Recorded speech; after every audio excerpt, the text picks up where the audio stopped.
Доброе утро, наши дорогие телезрители. Это «Утро Якутии» на телеканалах Якутия-24 и НВК Саха. И сегодня мы сделаем ваше утро бодрым, энергичным и подготовим вас к новому рабочему дню.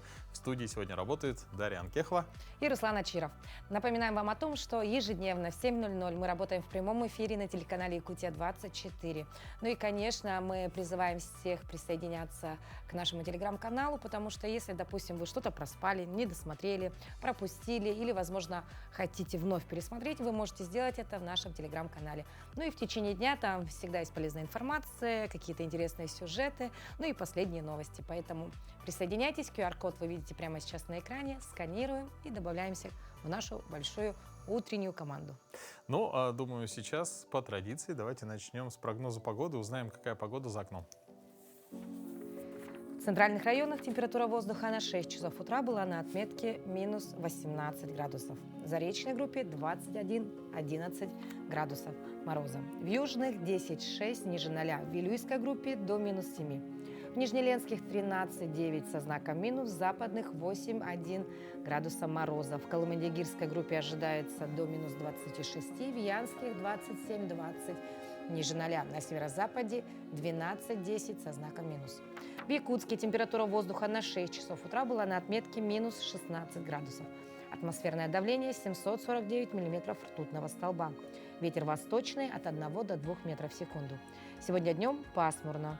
Ветер также будет восточный от 1 до 2 метров в секунду. Температура воздуха ожидается до минус 11 градусов. Ну, сегодня у нас в студии будут замечательные гости. Сегодня мы покажем вам интересные сюжеты. Давайте прямо сейчас начнем с самых актуальных новостей.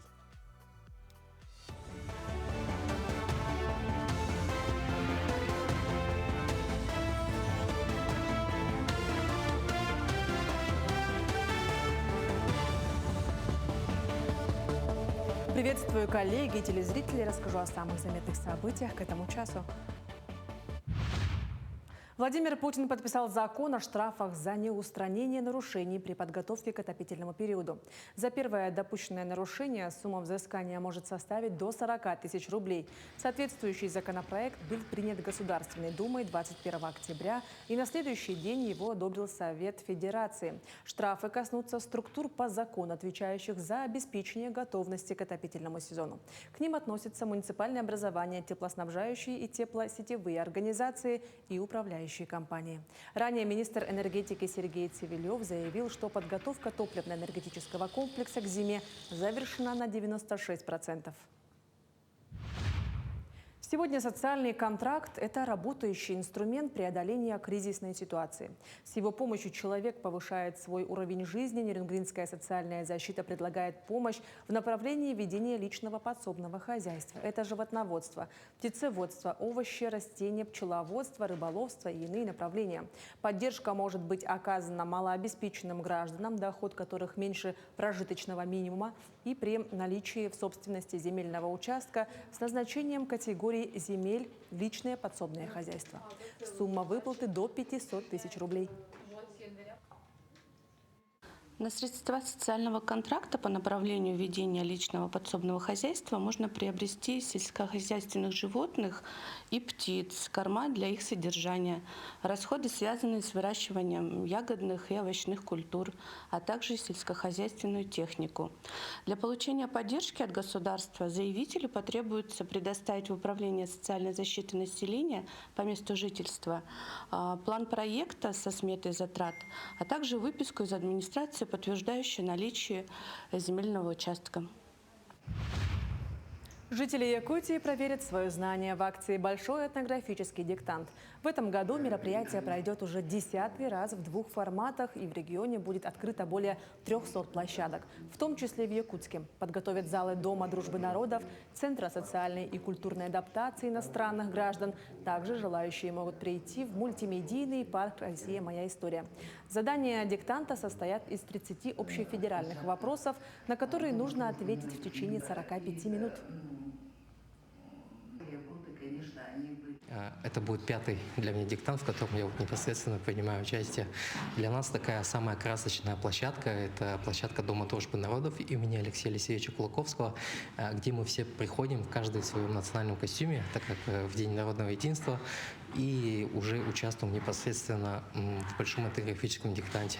И именно большой этнографический диктант, он уже зарекомендовал себя как такое основное мероприятие, которое всегда и обязательно проводится в День народного единства.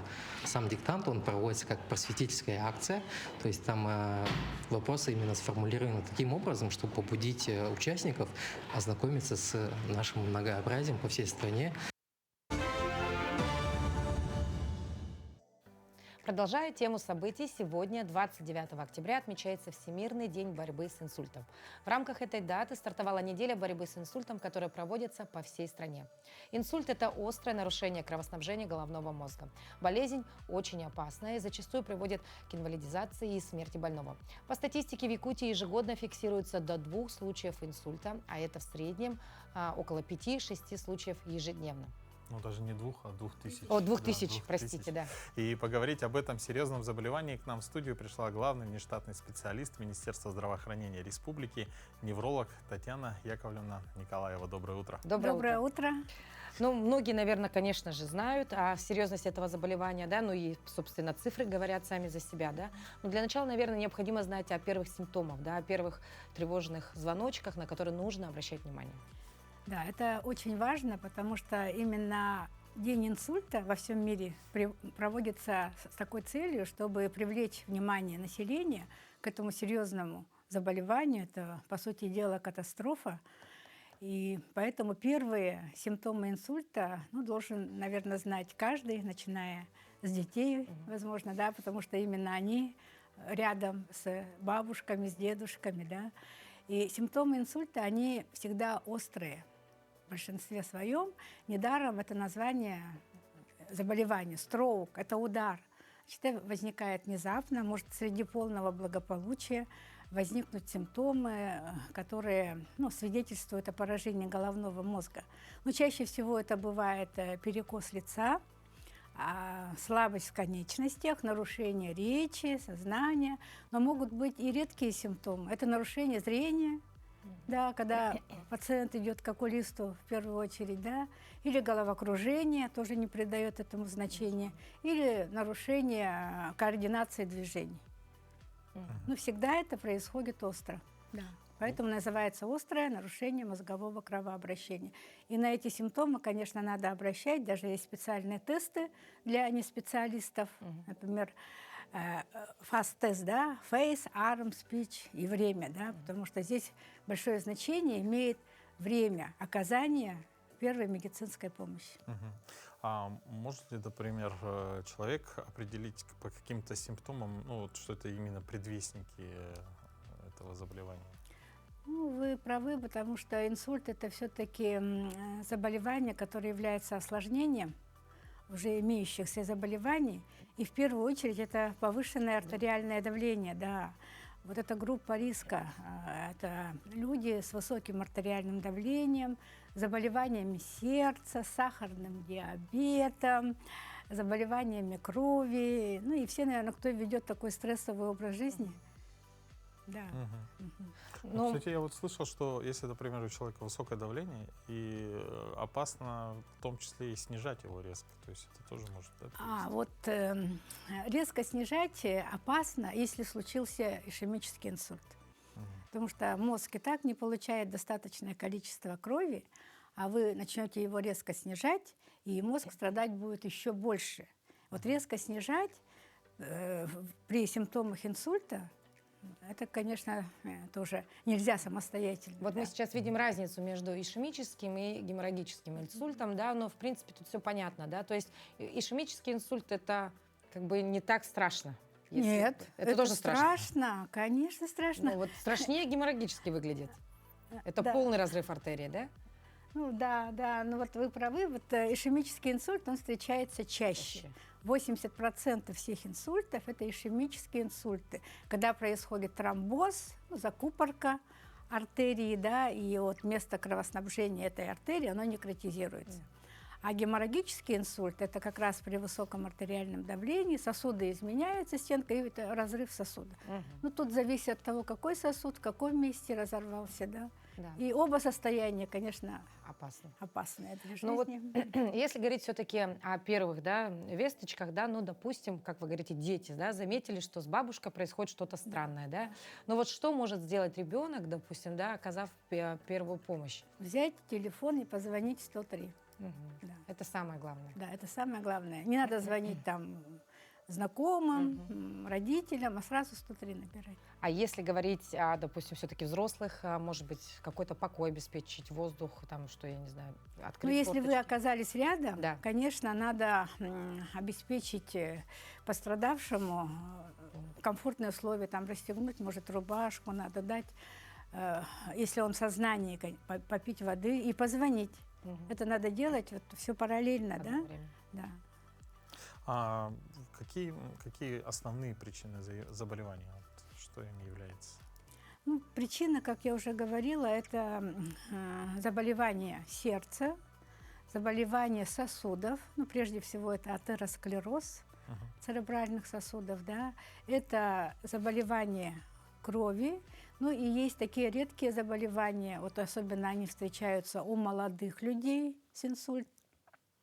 Сейчас их не так уж и мало, да, это расслоение артерий вследствие травматизации магистральных артерий головы, это тромбофилия, то есть наследственная такая причина может быть, да. И, конечно же, мы сейчас уделяем очень большое внимание молодому инсульту именно, потому что, ну, сейчас и в народе говорят, что инсульт помолодел, да, и причины у них, конечно, другие, они отличаются от причин, которые развиваются у пожилых людей, да. Ну, если все-таки говорить о вот молодых, да, мы, как вы сказали, инсульт помолодел, в принципе, как и очень много других заболеваний, да. А молодые люди как могут обезопасить себя, как можно проверить и какие анализы нужно сдать, да, потому что, собственно, люди в возрасте, они знают о своих, да, допустим, там, проблемах с давлением и так далее. А вот молодые мы бегаем, и мы думаем, что, наверное, это, ну ничего, голова болит, значит, так и должно быть. Выпьем таблеточку, все пройдет. Это очень важный вопрос, потому что молодой человек, он, ну, у него даже в сознании нет, что он может заболеть инсультом. Да. Поэтому, когда появляются какие-то жалобы, он связывает это там с мигренью, с переутомлением, да, со стрессом. Сейчас вот жизнь такая, да. Вот, поэтому, конечно, если у молодого человека появились эти симптомы, то тоже надо обращаться к врачу, потому что причины у них могут быть разные. Ну, например, в фитнес-зале может заболеть, если у него обезвоживание, он очень хорошо тренируется, да, сверх своих возможностей, да, и есть такие случаи, когда из фитнес-зала привозили, да, пациентов. Либо это какие-то, ну, травмы, связанные и, ну, с деятельностью, там кто-то белил потолок, там, да, кого-то так похлопали по шее, тоже может быть, да, причина. Или кто-то очень, вот так скажем, любит злоупотреблять, да, вредными привычками. Сейчас вот не только алкоголь, но и энергетические напитки тоже очень вредны. Они повышают артериальное давление у человека, у которого нет артериального давления, могут привести к инсульту. Ну, а если говорить о каких-то медицинских осмотрах, да, какие-то чекапы, вот чтобы можно пройти сейчас, чтобы уже, ну, немножечко как бы расслабить себя и думать, что, ну, наверное, у меня пока все нормально. Да, расслабляться нельзя, потому что, ну, очень большое значение имеет образ жизни человека, да, если он действительно так активно работает, да, у него много стрессов, он переутомляется, он не спит, конечно, надо пройти чекап. Да. Возможно, у него и артериальное давление есть, потому что, ну, и в 20 лет, и в 25 может быть высокое давление. Мы на ногах, да? можем его не понять. Да. Ну, а как же, почему? Мне же 20 лет, да. Да. Какое давление? Да. Ну, то есть все равно надо сходить к терапевту, пройти чекап. Это очень важный вопрос, да. Ну, спасибо вам большое за очень важную информацию. Ну, я думаю, что наша беседа была очень полезна многим нашим телезрителям. Спасибо. Ну вот, Даша, вот такая загадка. Какой самый простой и в то же время сложный способ, да, поддерживать свое здоровье и быть всегда в форме? Ну, я примерно понимаю, о чем ты говоришь, потому что я так думаю, что совсем скоро у нас начнется наша постоянная рубрика «Утренняя зарядка». И действительно, для кого-то зарядка — это такой ежедневный ритуал, а для кого-то это действительно мучение. Но, как говорится, привычка вырабатывается со временем, поэтому начать можно прямо сейчас. И сегодня наша тренер Виктория Волгина предложит вам кардиогимнастику, которую можно сделать прямо здесь и сейчас вместе с нами.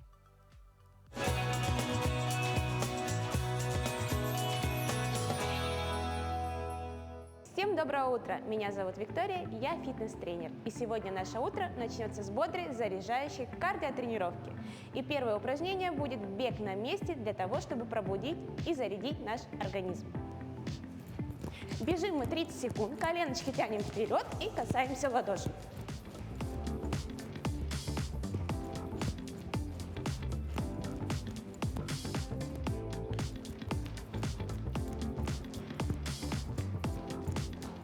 Бежим мы 30 секунд по 4 подхода. Следующее упражнение это будут прыжки с приседа.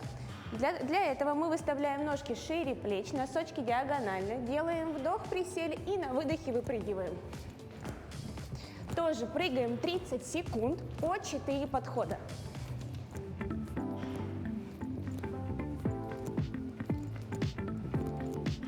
Следующее упражнение – лыжня. Покажу боком, руки выводим наверх, делаем вдох и на выдохе мы отталкиваемся, поднимаемся на носочки.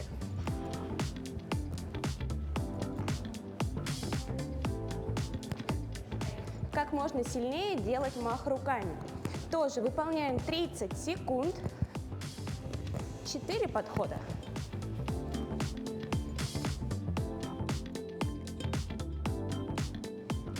Следующее упражнение – это активные выпады с касанием локтя. То есть мы делаем выпад и касаемся локтевого сустава. 30 секунд одна нога. 30 секунд выполняем на вторую ножку без отдыха.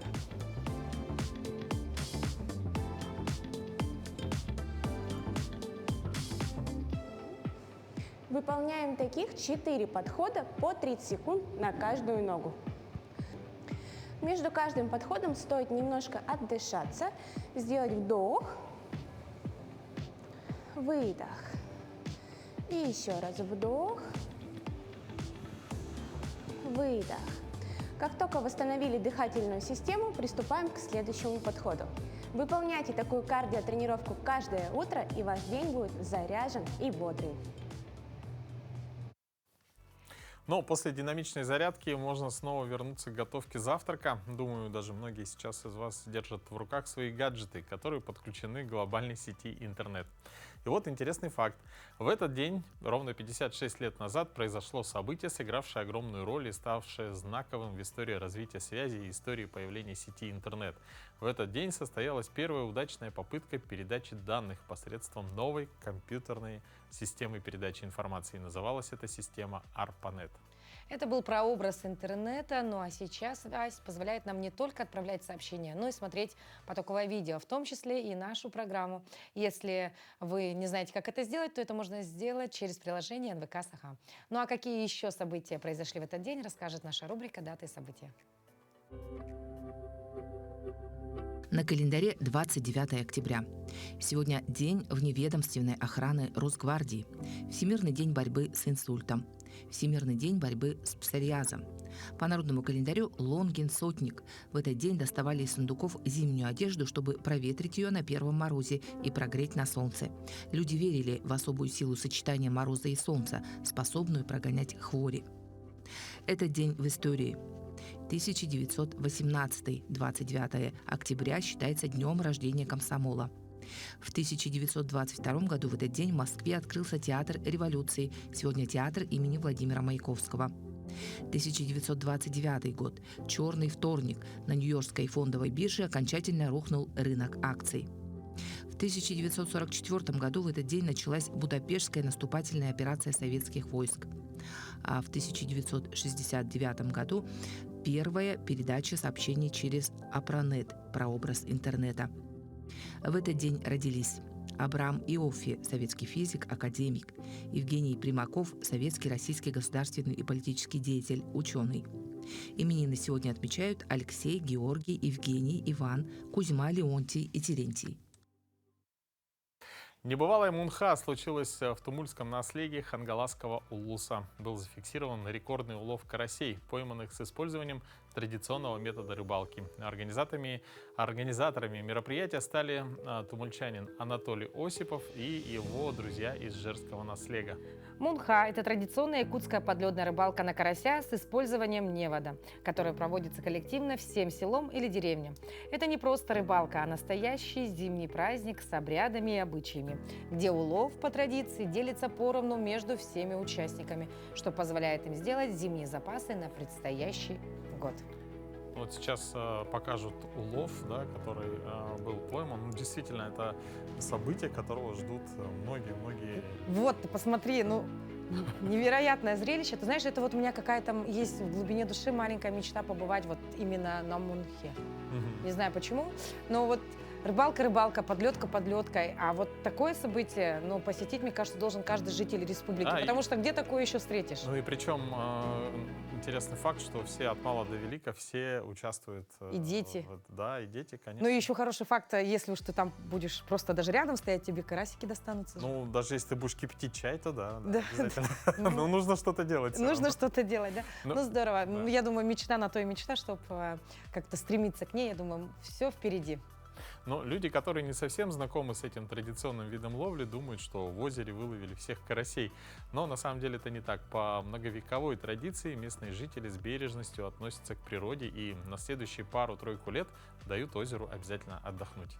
А в городе Якутске в здании смарт-библиотеки развернулся настоящий эколого-просветительский праздник – фестиваль Дни национального парка Ленские столбы.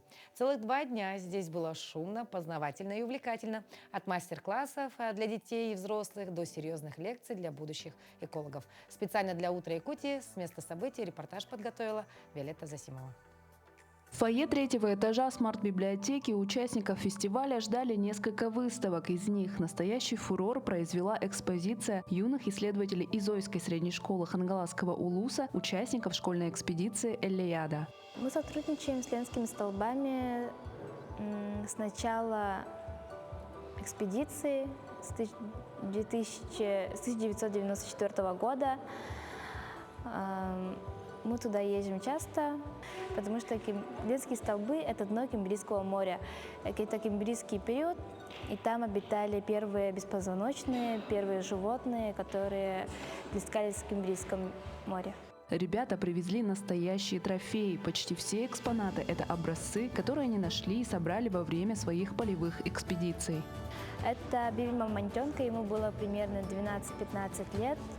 У него здесь образовался вивионит, он стал более дороже из-за вивионита. Это вы тоже нашли? Да, это нашел мой одноклассник Матвеев Миша. И по этому бивню он написал доклад. Вот челюсть мамонта, а также его зуб. Вот. Это тоже вы нашли? Это, да, наши школьники находят все. Не меньший восторг, особенно у младших участников фестиваля, вызвала интерактивная игра «Оживи карту». Это было настоящее приключение. Ребятам предлагалось расставить по местам артефакты, например, песок, собранный со знаменитых песчаных дюн Тукуланов Хангаласского улуса. Таким образом, они сами наносили на гигантскую карту все природные чудеса. Игра сопровождалась удивительными историями о Ленских столбах. Больше всего детям запомнился рассказ о стоянке древних людей Деринг-Урях. Там есть пещерные останки людей древних. Там есть животные древние. Мне удивило, что вообще нашли такие останки древних людей и на Ленских столбах камни, что вообще древние люди разговаривали по камнях, рисуя их. Оставляли рисунки, да? Да.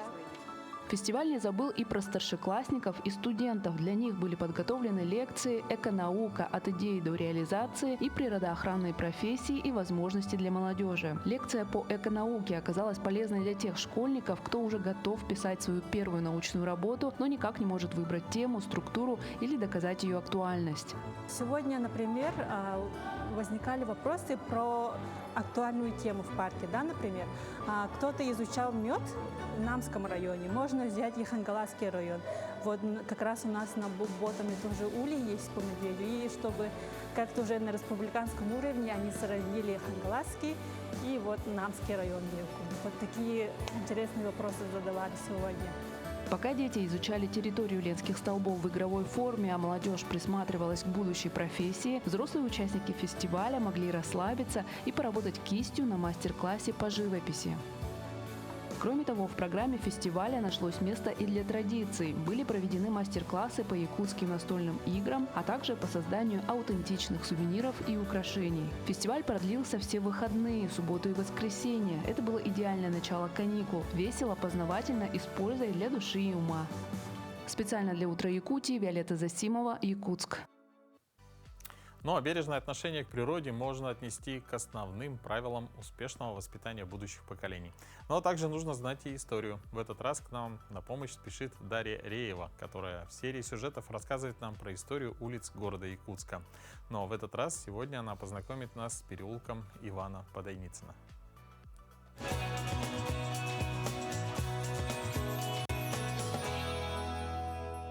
Приветствуем, дорогой зритель! Сегодня я хочу познакомить тебя с переулком, названным в честь Ивана Ивановича Подойницына. В 2019 году, 23 июня, в нашем городе был торжественно открыт переулок, названный в честь бывшего директора театра. Случилось это в день закрытия 128-го сезона Русского драматического театра. Все началось с инициативы дочери Ивана Ивановича Подойницына, Ирины. Она выступила с предложением назвать в честь отца один из переулков, тем самым увековечить о нем память. Ее предложение было услышано. Ее поддержали Министерство культуры, городская дума, драматический театр имени Александра Сергеевича Пушкина, и в конечном счете на заседании городской думы решение было принято. Небольшой пеший переулок протяженностью в 100 погонных метров растягивается вдоль Русского драматического театра имени Александра Сергеевича Пушкина и соединяет с собой улицу Ярославского и проспект Ленина. Иронично, что переулок находится как раз между двумя зданиями. Домом, где когда-то жил Иван Иванович, и театром, в котором когда-то он работал. Многие, знающие Ивана Ивановича, отзывались о нем как о очень хорошем человеке и руководителе. Человеке, благодаря которому драматический театр стал носить имя Александра Сергеевича Пушкина и стал академическим. Хоть сегодняшний выпуск и не такой большой, меня очень тронула эта история, и мне захотелось поделиться ей с вами. Надеюсь, вам было интересно меня послушать. Спасибо всем большое за внимание и до скорых встреч!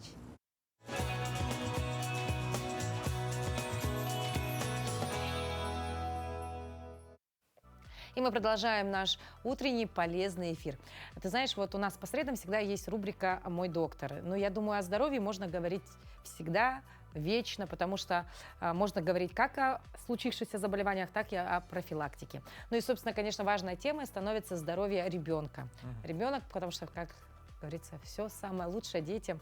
И вот, собственно, сейчас мы поговорим о такой проблеме, как задержка речи. По информации на 2025 год у 25% российских детей в той или иной мере встречается задержка речевого развития.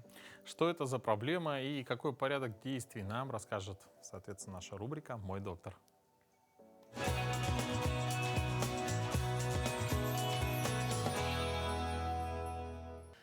Доброе утро! Задержка психоречевого развития – это расстройство, при котором у детей наблюдается отставание в освоении речи по сравнению с возрастными нормами. Обычно такой диагноз ставят, если к 2 годам ребенок не говорит простой фразовой речью. Простая фразовая речь – это мама, это мяу, я ням-ням, это дай, я хочу, а не просто мама, мяу, ням-ням. К 3 годам ребенок должен говорить простые предложения, не учитывая произношение. До 3 лет ребенок может говорить невнятно. Главное – это словарный запас и рассуждалки, чтобы на бытовом уровне общаться с родителями и понимать речь. Задержка речевого развития затрагивает все компоненты речевого развития: звуковую культуру, словарный запас, грамматические конструкции, построение предложений и связанную речь. По статистике, примерно 10% детей сталкиваются с этим нарушением. При этом оно чаще встречается у мальчиков. Основные причины включают как медицинские факторы, это внутриутробная гипоксия, тяжелые роды, снижение слуха, патологии артикуляционного аппарата, это заячья губа, волчья пасть, так и социальные. Это недостаток общения, к сожалению, который сейчас у нас очень часто встречается, гиперопека, смена страны проживания, билингвизм, отсутствие семейных традиций общения и взаимодействия. В этом случае важно вовремя обратиться к специалисту, к неврологу, логопеду, психологу для диагностики и начала коррекционных мероприятий. Диагностика включает комплексное обследование. Это осмотр педиатра, невролога, лор-врача, логопеда. И психолог оценивает все вместе развитие ребенка, проверяет слух, анализирует речевой аппарат и психомоторные навыки. Чем раньше начать помощь, тем больше шансов минимизировать последствия, обеспечить полноценное развитие ребенка. Будьте здоровы! Вот, кстати, как сказал доктор, основная ошибка многих родителей — разговаривать с детьми вот в малом возрасте и говорить их языком, да, ням-ням. Ну и, собственно, большинство животных называют там мяу-мяу, кис-кис, гав-гав. Оказывается, это неправильно. Мы просто хотим помочь ребенку выговаривать некие слова. На самом деле потом вот он будет до 7 лет говорить гав-гав и ну, в общем, кис-кис. главное профилактика и, соответственно, своевременное развитие. Да, потом и называйте вещи своими именами. Кошка — кошка, собака — собака, потому что животный мир, он настолько разнообразен. Не хотелось бы, чтобы ребенок в 1 классе называл гуся, допустим, Гага, да? Да-да-да. Ну, а продолжая тему животных, мы перенесемся в Якутию, да, собственно, откуда мы никуда не уходили. Не уходили. Да, лебедя, спасенного в Якутии, поселили в зоопарке. В Минэкологии Якутии сообщили о спасении малого лебедя, который был обнаружен на территории села Второй Жимкон Хангаласского района. Лебеди передали республиканскому зоопарку Артодайду. В настоящее время птица находится в санитарной зоне зоопарка, где ей окажут необходимую первую ветеринарную помощь. Что такой? Красивый, большой. Ну, и спокойный, да, вроде? Спокойный. Но я думаю, до поры до времени. Подойдешь поближе, даст о себе знать. Ну, я вот, кстати, знаю, что гуси могут напасть на человека, да, то есть без проблем. Вот интересно, как лебеди себя ведут. Ты знаешь, мы были когда-то в командировке в Алданском районе и побывали в гостях у женщины, у которой дома живет лебедь. Серьезно? Да, вот он прям ходит точно? по дому, да, спит на диване, выходит на улицу, обратно заходит. То есть с лебедем можно существовать на одной территории. То есть он может быть домашним животным? Может быть, может быть. Ну вот, собственно, видишь, человек нашел, спас птицу, но не решил оставить у себя. Кстати говоря, это уже было такой очень громкой новостью на прошлой неделе, потому что он бросил клич во все социальные сети: помогите, спасите, заберите, отвезите, я не знаю, что с ним делать.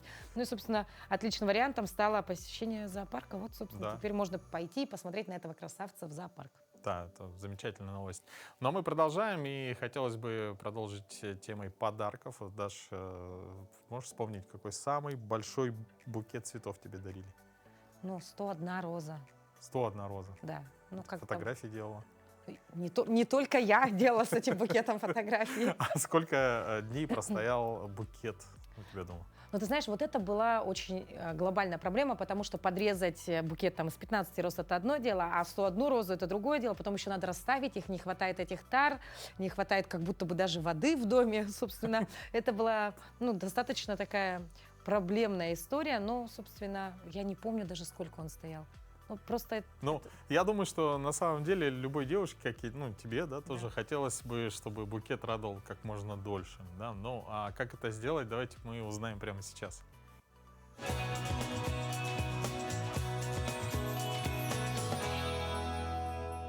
Доброе утро! Сегодня в нашей рубрике я расскажу вам все лайфхаки, чтобы букет простоял подольше и вас порадовал. Снимаем упаковочку аккуратно, чтобы не навредить букету. Не жамкаем, не мнем, а вот так аккуратненько снимаем. Хочу обратить ваше внимание, что ставить букет в упаковке. Почему в упаковке? Не снимайте упаковку хотя бы первые 2-3 дня, потому что это нарядное платье.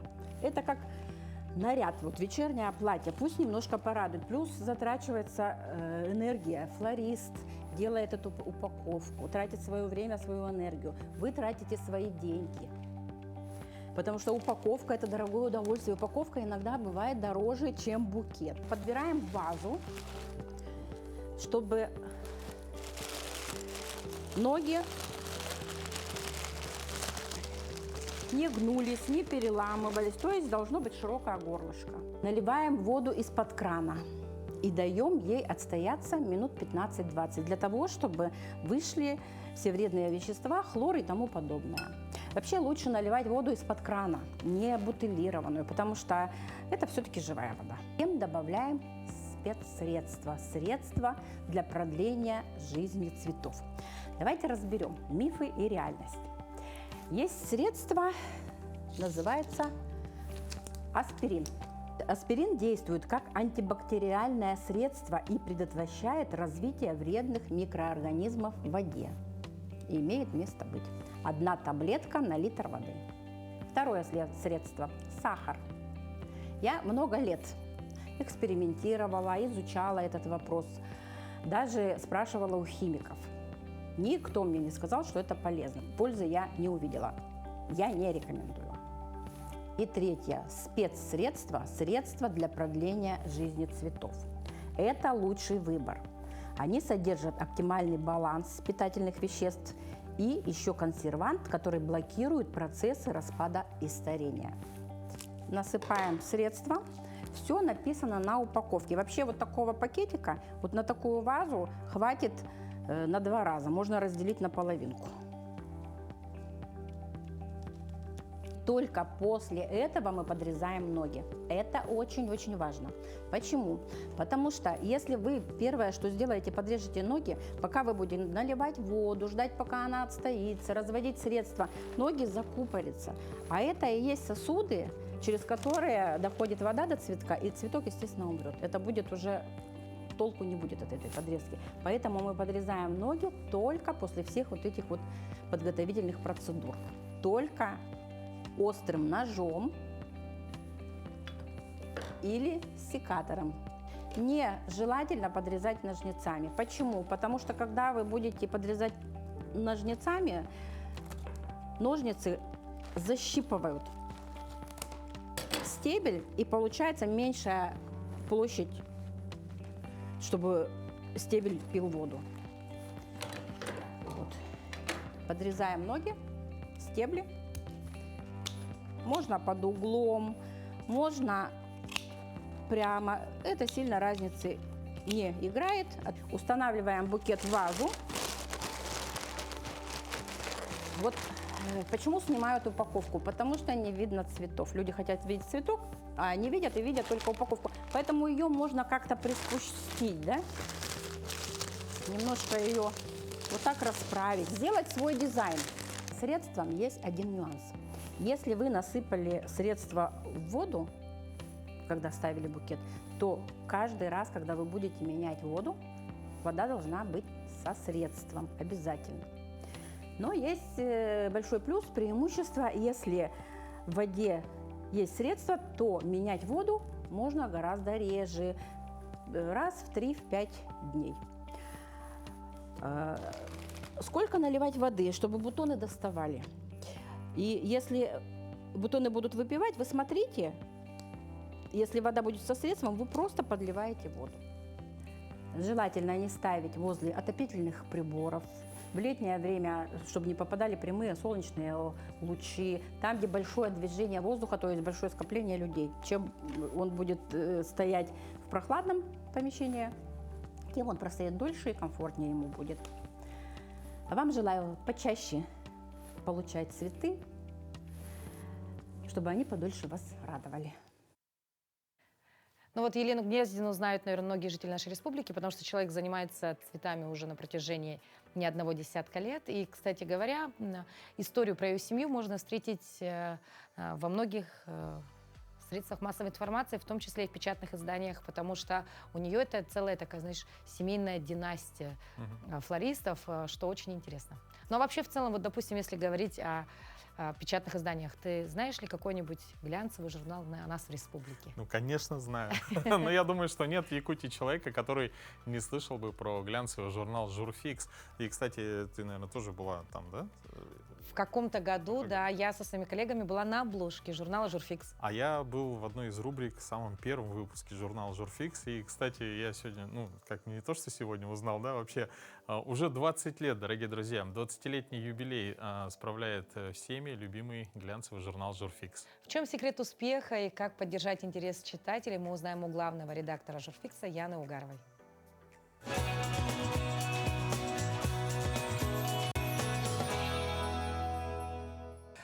Когда у журналистов спрашивают, как мечтали ли они стать главным редактором, да, я думаю, что далеко не каждый журналист хочет быть главным редактором, потому что ответственности вагон, и это такая больше организационная, менеджерская работа и никакого творчества. Вот, поэтому я не мечтала быть главным редактором никогда. Но так сложилась жизнь, что в 23 года меня пригласили стать редактором университетской газеты. Ректором был Василий Васильевич Филиппов, и он из всего многообразия вариантов выбрал именно меня, и мне пришлось в 23 года уже стать редактором. И вот уже 20 лет я главред журнала «Журфикс». В связи с юбилейным годом журнал у нас выходит чаще, и вот буквально на днях увидел свет осенний выпуск «Журфикса», который посвящен теме страхов. Все-таки я считаю себя творческим человеком, и поэтому стараюсь не замыкаться только вот в этой менеджерской деятельности организационной и занимаю себя всякими общественными проектами. Сейчас мой основной проект называется «Сахатыла-400». Это общественное движение, которое с активистами-соратниками мы создали 2 года назад. И с тех пор сделали массу очень полезных и нужных проектов, продвигающих якутский язык. Ну, наверное, один из самых главных – это проект называется «Просвещающий маршрут». На около 70 остановках города Якутска появились цитаты в 2024 году выдающихся деятелей Якутии на русском и якутском языках. Я думаю, что журналистика относится к тому разряду профессий, который больше как призвание и образ жизни. Да? Вот я как журналист, я всегда замечаю хороших, интересных людей, да, про которых я думаю, вот интересный человек. Какие-то события происходят, да? То есть я все анализирую. Быть журналистом, я думаю, для этого надо иметь какие-то определенные качества и очень любить свою профессию, потому что, возможно, много денег она не принесет, да, но вот это удовольствие и радость от того, что ты делаешь, вот это всегда в избытке. И это здорово. И вот тем, кто хочет быть журналистом, я думаю, что вот надо как-то с детства себя в этом воспитывать. Выбери себе дело по душе, и тебе не придется работать ни одного дня, да? То есть, мне кажется, самое главное – найти дело, которое тебе нравится. Мне повезло в этой жизни, я занимаюсь всегда тем, что мне нравится, что мне по душе, то, что я считаю нужным, полезным, ценным, не только для себя, но и для других. Я очень люблю своих героев, то есть каждый герой моего журнала – это мой друг, товарищ и брат. Вот, наверное, вот моя формула успеха в этом.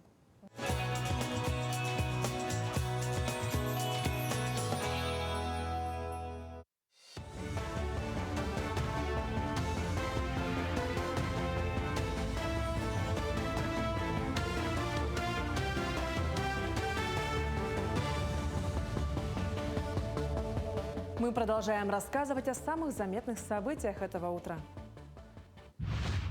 В рамках программы адаптации и интеграции иностранные граждане, проживающие в Мирнинском районе, проходят специальные курсы, направленные на ознакомление с основными аспектами российского законодательства, культурными традициями и социальными нормами.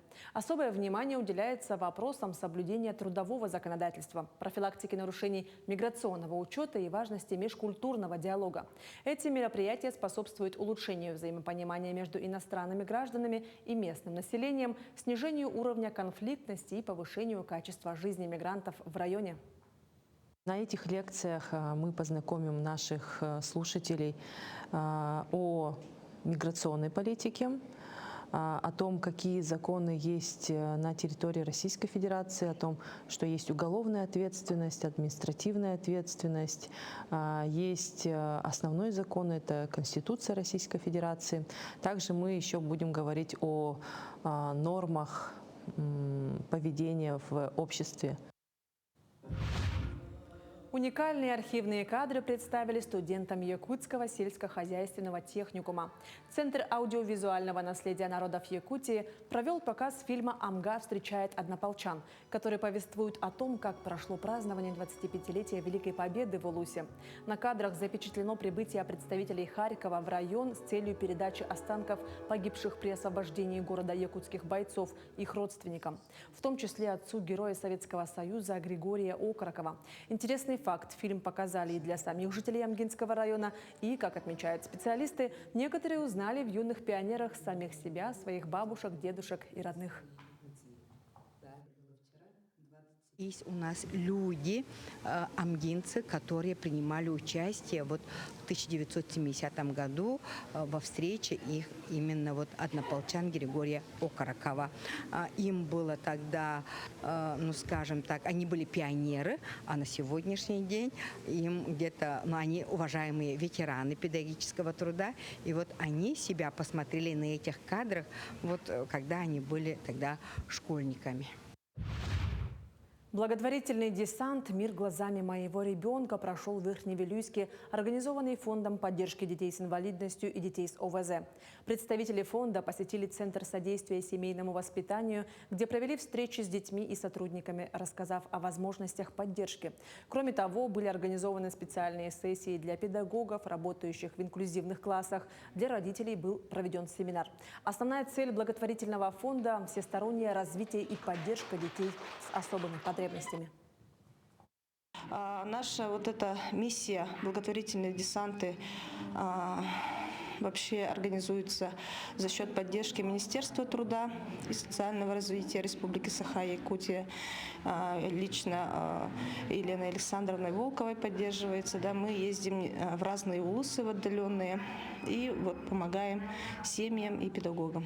Главная цель – методическая помощь для педагогов, которые работают с детьми с инвалидностью и с ограниченными возможностями здоровья, а также поддержка родителей. Такими были новости к этому часу. Всего хорошего и до встречи в эфире.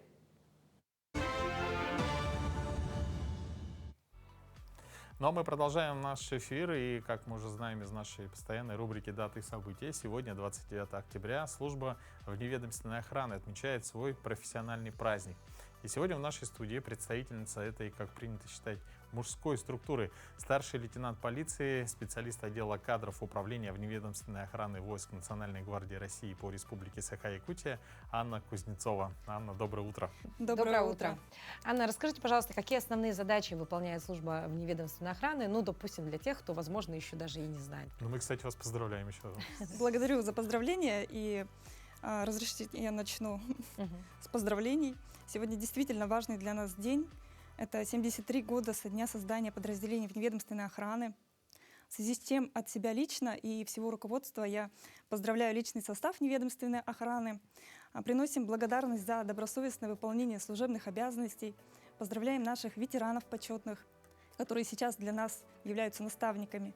Выражаем благодарность особую нашим родным, близким, семьям сотрудников за их терпение и понимание. Вот так, начало очень такое хорошее, да? Доброе, конечно, соответствующее празднику, да? Ну и вновь возвращаемся, да? Вот основные задачи сотрудников службы вневедомственной охраны. 73 года – это целая жизнь, это целая история. Вневедомственная охрана прошла ряд изменений. Особо важные изменения были от перехода милиции к полиции, от полиции к Росгвардии. Но вместе с тем функции и задачи вневедомственной охраны остаются неизменными. И прежде всего это охрана общественного порядка, обеспечение общественной безопасности. Наши сотрудники участвуют в охране общественного порядка при проведении массовых мероприятий, спортивных соревнований. Под нашей охраной по всей республике находятся объекты различных форм собственности, от частных домов, квартир, магазинов, до государственных и особо важных объектов. Наши наряды по сигналу тревоги выезжают и прибывают на объекты в наикратчайшее время. Еще со времен милиции советской службу вневедомственной охраны называли ночной стражей или ночной милицией, так как именно наша служба обеспечивает безопасность не только днем, но и ночью. Всегда на страже. То есть те самые люди, кто ходит по ночам, да, вот это именно вы, да? По улицам столицы им контролируют порядок, да? Да, конечно. Ну вот, кстати, принято считать, да, что служба в органах — это больше такая как служба для мужчин, да?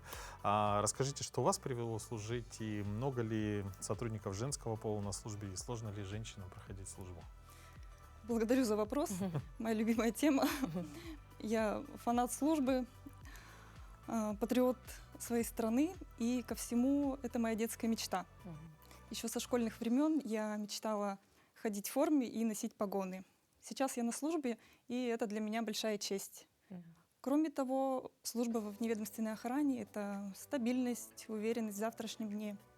Это социальная защищенность, и служба всегда, во все времена была престижной и в настоящее время сохраняет свой статус. Но если говорить все-таки о том, девушки на службе на каких специальностях могут найти себя, да? Ну, это, наверное, отдел кадров, да? Более офисная работа, да?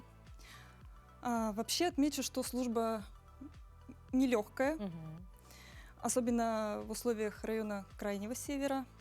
Нелегко приходится сотрудникам именно наших групп задержания, которые работают на улице. Но вместе с тем около 20% личного состава — это сотрудники женского пола, которые также наравне с мужчинами выполняют служебные обязанности, выходят на посты, заступают в наряды, участвуют в раскрытии преступлений, участвуют в пресечении преступлений, правонарушений. И отмечу также, что у нас есть немало примеров ярких именно службы женщин. И одним из таких примеров является наш ветеран, полковник милиции в отставке Остроухова Валентина Владимировна, которая прослужила во вневедомственной охране более 30 лет, прошла свой путь от сержанта до полковника. Сейчас является примером для личного состава. Также, раз мы затронули уже эту тему службы женщин, я отмечу, что в такой важный для нас день в управлении вневедомственной охраны в нашей комнате истории мы открываем сегодня витрину, посвященную именно службе женщинам. Олицетворяет ее как раз наш ветеран, полковник милиции в отставке Остроухова Валентина Владимировна. Она передала все свои архивные материалы по службе нам, все свои награды, медали для того, чтобы передать историю и опыт подрастающему молодому поколению. Также отмечу, что наград немало, что и подтверждает важность службы женщин в нашей структуре. Ну и, собственно, это реально служить, да, во вневедомственной охране совсем хрупким девушкам. И вы, кстати говоря, яркий тому пример, да. Но если вообще говорить о том, какие требования имеются при поступлении на службу, потому что, возможно, кто-то сейчас из телезрителей скажет: я тоже хочу носить погоны, как и вы когда-то мечтали об этом. Да, безусловно, требования к поступлению на службу имеются. Во-первых, это граждане Российской Федерации в возрасте от 18 до 50 лет, по состоянию здоровья годные к прохождению службы, физически развитые хорошо и имеющие образование не ниже среднего. Это основные, да, требования? Да. А вот есть ли какой-то, мне сразу возник вопрос, какие-то спортивные, да, состязания? Потому что мне все время казалось, что во вневедомственной охране должны быть спортивно подготовленные люди. Да? Да, то есть вы проходите какой-то отбор вот именно по физическому состоянию?